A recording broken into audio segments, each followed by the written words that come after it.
ನಮಸ್ಕಾರ. ಹಾಯ್ ಮಾನ್ವಿ ನ್ಯೂಸ್ಗೆ ಸುಸ್ವಾಗತ. ರಾಯಚೂರು ಜಿಲ್ಲೆಯ ದೇವದುರ್ಗ ತಾಲೂಕಿನ KKRDB 2025-26ನೇ ಸಾಲಿನ ಮೈಕ್ರೋ ಯೋಜನೆಯಡಿ 200 ಲಕ್ಷ ವೆಚ್ಚದಲ್ಲಿ ಕೈಗೊಳ್ಳಲಾಗುತ್ತಿರುವ ಸಿಸಿ ರಸ್ತೆ ನಿರ್ಮಾಣ ಕಾಮಗಾರಿಗೆ ಭೂಮಿ ಪೂಜೆ ನೆರವೇರಿಸಲಾಗಿದೆ.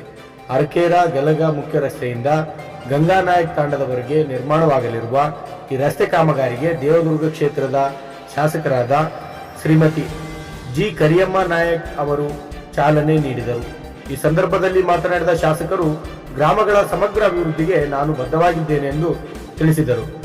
ಜನರಿಗೆ ನೀಡಿದ ಭರವಸೆಗಳನ್ನು ನುಡಿದಂತೆ ನಡೆದು ಈಡೇರಿಸಲಾಗುವುದು ಹಾಗೂ ಉತ್ತಮ ರಸ್ತೆ ಸೇರಿದಂತೆ ಮೂಲ ಸೌಕರ್ಯ ಅಭಿವೃದ್ಧಿಗೆ ಹೆಚ್ಚಿನ ಆದ್ಯತೆ ನೀಡಲಾಗುವುದು ಎಂದು ಹೇಳಿದರು.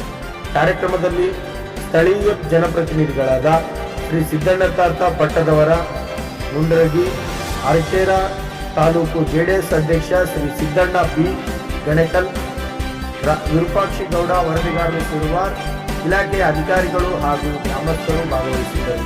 ಇದು ಹಾಯ್ ಮಾನ್ವಿ ನ್ಯೂಸ್. ಧನ್ಯವಾದಗಳು.